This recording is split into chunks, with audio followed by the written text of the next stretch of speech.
In this video, we're going to talk about the danger side of rent-to-own agreements and what you need to know. Let's get started.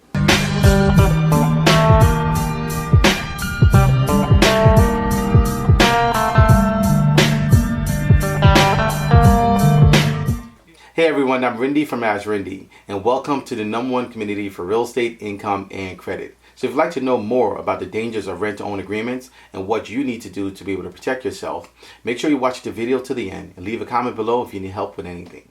Rent-to-own is one of the best ways to be able to buy real estate. And as we've seen lately, entire communities are being built and developed just for rent-to-own. And Wall Street has taken notice. Now, while rent-to-own should be a win-win for everyone involved, there are factors that, if not done correctly, can be a downside to rent-to-own agreements. As a buyer tenant, you want to go and protect it, and as a seller, you also want to go and protect it. So these are 4 key factors and tips to know and watch if you're entering into a rent-to-own agreement to be able to purchase a property. Number 1, bad terms. So terms are the foundation of rent-to-own. As I've shared many times here on my channel, terms are what make rent-to-own rent-to-own. And in setting up your terms with your rent-to-own agreement, there are 6 parts of the agreement that you need to watch for that could be a danger zone, meaning that it could not be a win-win for either party, either the purchase tenant or also the seller. And these 6 include pricing, timing, negotiation, window, rights, and also compliance. Now, the first thing to know is that you never want to do the terms of your rent-to-own agreement as an installment agreement. That's a no-no.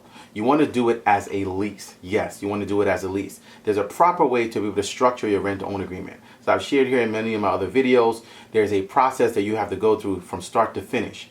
And that process involves 3 parts to the rent-to-own transaction. The first being that you actually exercise or put down an option payment. Then the second being that you enter into a lease period. And then finally, you're going to be able to purchase the property. Each of these are all part of the process, and they each have agreements to be able to protect you from start to finish throughout the process. Now, we provide all 3 agreements for you. Now, pricing is a major factor when you're doing your terms because it's actually the end goal for all parties involved, both for the buyer tenant and also for the seller. So having your preset price be a win-win for all parties involved is key. And in order to do that, you need to be able to get a proper value, both on the current market now and what the forecasted market will be in the future at the end of your term. Which brings me to my next point, and that is timing. Timing of the contract is key because it forecasts where the purchase tenant status is as far as their credit and what their financial position is now and what it will be in the near future. So most rent-to-own agreements go between 2 to 3 years. They vary depending on the situation. And that's where negotiation comes in. Negotiation is going to be key because you actually have to forecast and factor in all the different variables that could happen, not only from a financial perspective with your job, but also things that could actually disrupt the market. What happens if you are actually planning to be able to purchase this property at a certain time, but there's a disruption? So it's always best to be able to set your rent-to-own agreements up to be able to factor in things that are outside of your control. And that also brings me to my next point, which is your window of time. What can you do within this window of time to be able to get yourself from purchase tenant to actually the new owner of the property? And also rights. So as a tenant, you need to know what your rights are in the property and how far your rights will take you. Also, as a seller landlord, you need to know what your rights are and what you can effectively do if you need to exercise those rights. And finally, compliance. And in my experience over the many years that I've done rent-to-own, this is the make or break of many rent-to-own agreements. Whereas one party, either the purchase tenant or the seller landlord, does not comply with the agreement. Number 2, status of the property. So this is an important one when you're doing a rent-to-own because you want to know what the status of the property is up front in the beginning. Meaning that if the property is in foreclosure or if it's a bank-owned property, it's important to find those things out. One of the ways to find that out is by doing a title search with the title company and basically getting and pulling a report.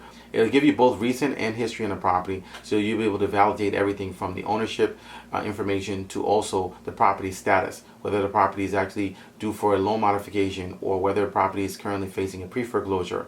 All those things come into play because when you go into a rent-to-own agreement, you're signing up for about a 2 to 3 year process, and you want to know the status of the property early on to protect yourself. Now, of course, we definitely show you how to find the status of the property. You can actually do this by pulling title. We also have free ways that you can actually do this right from doing an online search. We show you how to go through this process to be able to find out what the status of the property is. Number 3, holdover tenancy. So this is an area of exposure for the buyer tenant because a holdover tenancy is when the tenant continues to occupy the property after the lease is up.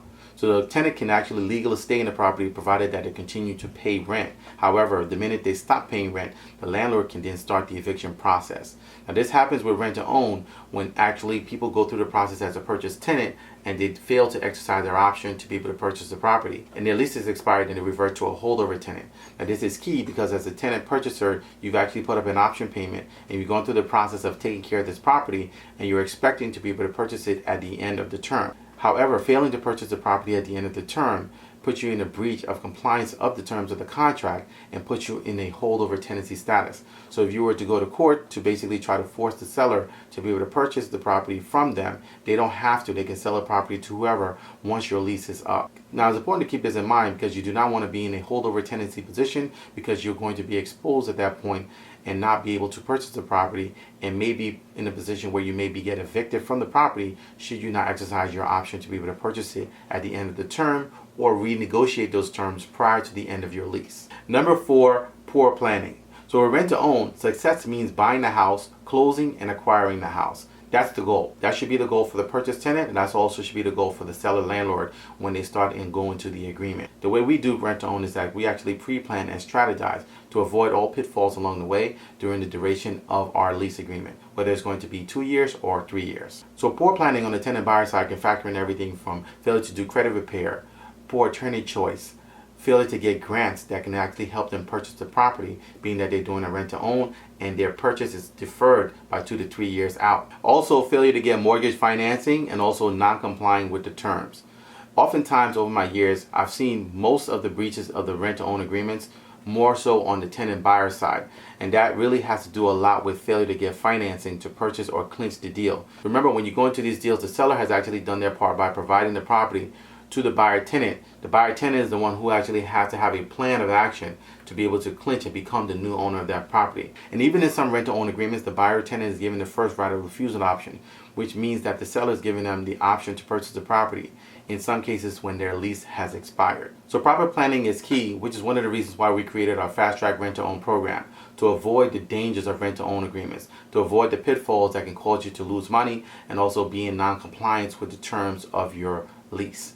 In our Fast Track Rent to Own program, we teach you and go over everything from credit repair to attorney choice to grants assistance, what grants are available to be able to help you purchase a property and get the down payment for your mortgage loans. We also teach you how to get mortgage financing and how to choose the right lender, what lenders are probably going to be the most convenient for you when you're trying to purchase a property coming off of a rent to own. How to actually show your rental history and position yourself from an income perspective to be well positioned to be able to get a mortgage. And finally, how to continue to make sure that you're in compliance with the terms of your rent to own agreement to avoid a breach, to avoid wasting or losing your option payment. We show you all this and more in our Fast Track Rent to Own program. You can get started by simply going to my website, AskRinde.com, clicking on Rent to Own, and getting started today. So if you have any questions, please feel free to leave them in the comment section below. You can also email me. My email address is AskRindeNetwork@gmail.com. And feel free to let us know where you're looking to try to find a rent to own home, if you're looking to buy from a private owner or also looking to buy from a builder. So we look forward to seeing you guys on the next video. Until next time,